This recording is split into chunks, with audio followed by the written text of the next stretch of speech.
Hello mga ka-farmlat at nandito pa rin ako sa bayan ng Santa Maria, Laguna. Tapos ito po yung dito na magi-start yung property.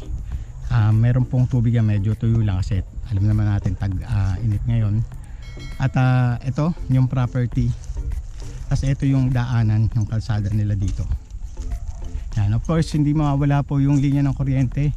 Meron po dito meron din linya ng tubig. Yan. Tapos itong property na ito mga ka-farmlat, napakadami pong mga fruit bearing trees dito. Yan. Ito may may langka. Ito pa lang, dito pa lang sa umpisa. Tapos may mga nyog, saging, rambutan, lansones, ube, gabi meron din dito. Hanggang doon pa po yung hangganan nun. So papasok ako dito sa area na to para makita natin. Ayan. Ito yung itsura yung mga gabi, lalaki no. Tapos meron pong mga iba pang mga tanim dito. Ito pausbong pa lang, mangga. Tapos may mahogany rin dito, mga puno ng nyog, may kamyas. Ayan, ayumito. Marami po pala, halos kompleto. Ayan. Ito yung ibang parte. So pupunta lang ako doon kasi medyo mas maayos at maganda. Ayan.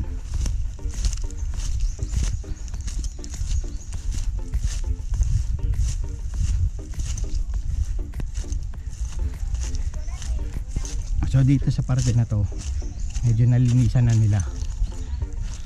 So ito yung daanan Yan. Kasya ang inyong mga sasakyan dito mga ka-farmlat. Then from National Highway po ng Santa Maria papasok po dito ay nasa 15 minutes lang. Kaya 15 minutes kasi rough road pa po yung kalsada. Kaya ang may advice ko sa inyo, ang magandang sasakyan na madala ninyo ay yung 4x4. Ayan yung itsura. Ayan marami. May mga kalamansi dito. So sa ibabaw flat. Isang gandong pa. Ayan daming bearing trees. Tas tabing kalsada rin po ito. Ayun. Yun po, ulitin ko lang. Kasi yung kalsada dito is rough road pa. Pero may mga part dito na sementado. Ayan, ang dami. Ayan.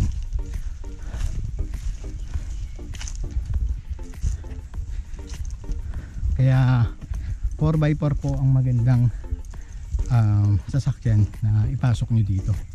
Para in case na umulan, kayang-kaya po ng inyong mga sasakyan yung posibleng maging putik.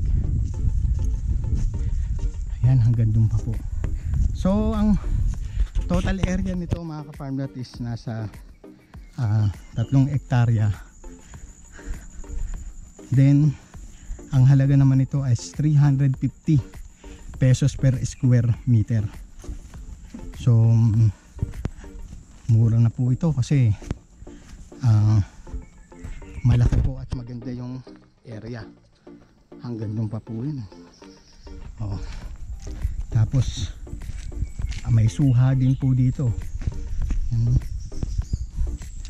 Ayan po yung itsura ng lupa. Flat tapos konting slope. At syempre ang land category nito ay tax tech lang, pero pwede pong patitlean dahil kompleto po yung documents nito.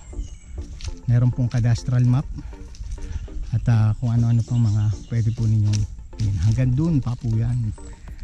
So napakaganda sa area na to. Yan. Ano pang inaantay ninyo? Tumawag lamang po kayo sa mga numerong naka-flash dyan sa inyong mga screen at mag-set po tayo ng inyong mga tripping.